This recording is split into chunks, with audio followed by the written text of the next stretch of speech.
سبحان اللہ، قربان جائیے صدیق اکبر کی محبت پر، قربان جائیے صدیق اکبر رضی اللہ تعالیٰ عنہ کے عشق پر، کہ سالوں سال پرانا اجداد جس کے اندر اتنا خطرناک زہر تھا تو اسے موت کے آغوش میں آنے کے علاوہ کوئی چارہ نہیں مگر صدیق اکبر رضی اللہ تعالیٰ عنہ سوراخ پر پاؤں رکھے ہوئے ہیں، سانپ اندر سے نکلنے کے لیے بے قرار ہے، پاؤں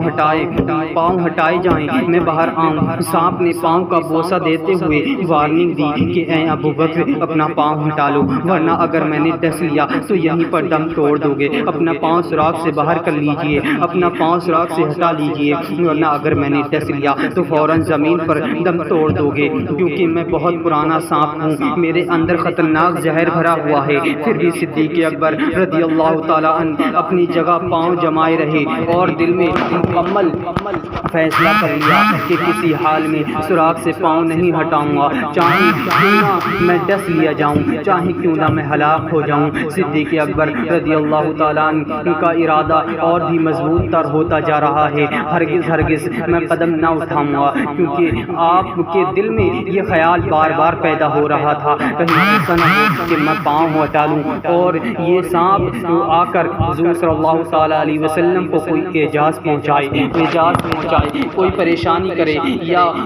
پھر یہ پریشان کرے۔ حضرات محترم، ان کے دل میں یہ خیال بار بار آ رہا تھا کہیں یہ سانپ آقا صلی اللہ تعالیٰ علیہ وسلم کو اعجاز نہ پہنچا دے اور میری محبت رسوا نہ ہو جائے، مگر میرے دوستو اژدھا بھی رسول اللہ صلی اللہ تعالیٰ علیہ وسلم کا بہت بڑا عاشق تھا، اور روایتوں میں ہے کہ وہ 1000 سال سے سرکار کی زیارت کا مشتاق اور منتظر تھا۔ اس نے حضرت ابو بکر کو بہت ہی مہلت دی اور کہا اے ابو بکر میرا راستہ چھوڑ دو، مجھے نکلنے دو۔ حضرت صدیق اکبر ہیں کہ اپنا ارادہ میں مکمل طور پر مستحکم ہیں اور مستحکم نظر آ رہی ہیں۔ سانپ جب مایوس ہو گیا کہ یہ راستہ دینے والے نہیں ہیں، اب سانپ اپنا تیور بدل لیتا ہے اور غصے میں آ کر صدیق اکبر رضی اللہ تعالیٰ عنہ کے پاؤں کو ڈس لیتا ہے۔ ڈستے ہی زہر کا اثر بڑھنے لگا، بے قراری بے چینی بڑھنے لگی۔ صدیق اکبر رضی اللہ تعالیٰ عنہ کے حوصلے پر قربان جائیے، کہ صدیق اکبر کی ہمت و شجاعت پر قربان جائیے، زہر کا اثر تیزی کے ساتھ جسم اطہر میں پھیل رہا ہے، بے قراری بڑھتی جا رہی ہے، بے چینی زیادہ ہوتی جا رہی ہے، زہر کے اثر سے جسم کا روٹا کھڑا ہو رہا ہے۔ ادھر دل میں عشق رسول کی تڑپ بھی بڑھتی جا رہی ہے، محبت رسول میں اضافہ ہوتا جا رہا ہے۔ گویا کہ صدیق اکبر کے دل سے آواز آ رہی ہے کہ ہم تکلیف برداشت کر سکتے ہیں، ہم زہر کے اثر کو جھیل سکتے ہیں، مگر مصطفیٰ جان رحمت کی نیند کو میں دخل واقع ہو جائے اس کو برداشت نہیں کر سکتے۔ صدیق اکبر رضی اللہ تعالیٰ عنہ سے صبر سے کام لے رہے ہیں اور جسم کو حرکت سے بچا رہے ہیں، مگر صبر کا پیمانہ جھلک گیا، آنکھوں سے آنسو کے قطرے رخسار مصطفیٰ پر گرنے لگے، پھر بھی جسم کو حرکت ہونے نہ دیا۔ اتنے میں چشمان نبوت کھلی، اے میرے پیارے، اور فرمایا اے میرے پیارے کیوں رو رہے ہو؟ عرض کرتے ہیں کہ یا رسول اللہ صلی اللہ تعالیٰ علیہ وسلم میں آپ پر قربان، میرے ماں باپ آپ پر قربان، مجھے سانپ نے ڈس لیا ہے اور اس کا زہر پورے جسم میں اثر انداز ہو گیا ہے، جواب ناقابل برداشت ہو رہا ہے۔ فوراً رحمت دو عالم صلی اللہ تعالیٰ علیہ وسلم نے ڈسی ہوئی جگہ پر اپنا لعاب دہن لگایا، لعاب دہن لگاتے ہی زہر کا سارا اثر ختم ہو گیا۔ بلا تنبیش مجھے یہ کہہ لینے دیا جائے کہ جب نبی کے لعاب دہن میں اتنی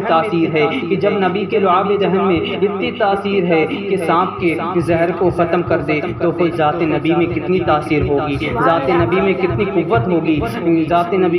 قوت ہوگی، حضرات سانپ صدیق اکبر کا دشمن نہیں تھا، بلکہ بات یہ تھی کہ وہ رسول پاک صلی اللہ تعالیٰ علیہ وسلم کا بہت بڑا شہدا تھا اور سرکار کی زیارت کے لیے بے قرار تھا۔ صدیق اکبر کے پاؤں رکھ دینے سے اسے سرکار کی زیارت کا موقع نہیں مل رہا تھا۔ گویا کہ یہ دو عاشقوں کا جھگڑا تھا، آپس میں دو عاشقوں کی لڑائی تھی، اور یہ لڑائی کسی دشمنی کی وجہ سے نہیں تھی، کسی عداوت کی وجہ سے نہیں تھی، بلکہ ایک عاشق دوسرے عاشق پر شفقت لے جانے کی کوشش میں تھا۔ گویا کہ زبان حال سے سانپ یہ کہہ رہا تھا کہ ابو بکر، جس طرح آپ چہرہ مصطفیٰ کی زیارت کر رہے ہو، جمال مصطفیٰ سے اپنی آنکھوں کو ٹھنڈک پہنچا پہنچا رہے ہو، اسی طرح میں بھی چاہتا ہوں کہ مجھے بھی دیدار مصطفیٰ کی سعادت نصیب ہو، میری آنکھیں بھی دیدار مصطفیٰ کی دولت سے ٹھنڈی ہوں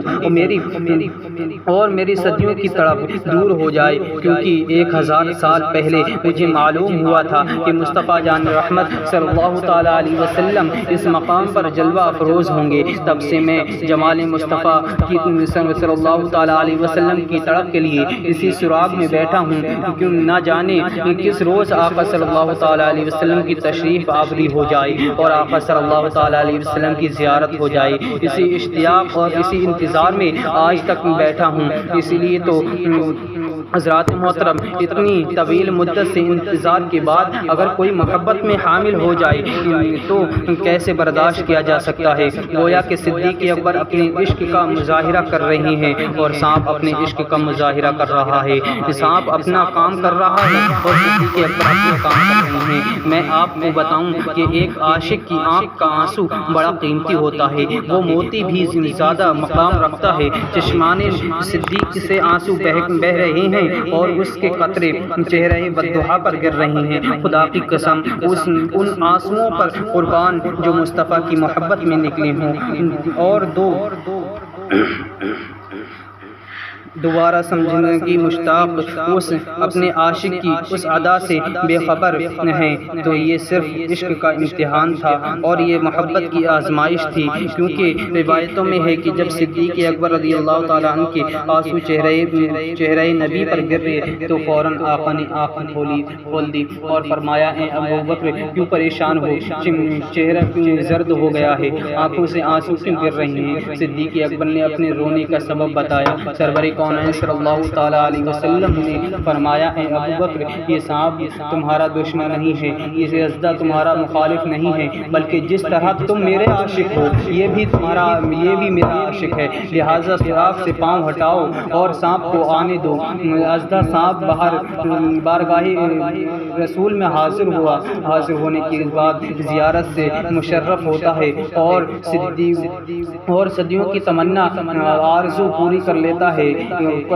ادھر آقا صلی اللہ تعالیٰ علیہ وسلم صدیق اکبر کے ڈسے ہوئی جگہ پر لعاب دہن لگا دیتے ہیں اور صدیق اکبر کی ساری پریشانیاں اور بے قراریاں ختم ہو جاتی ہیں۔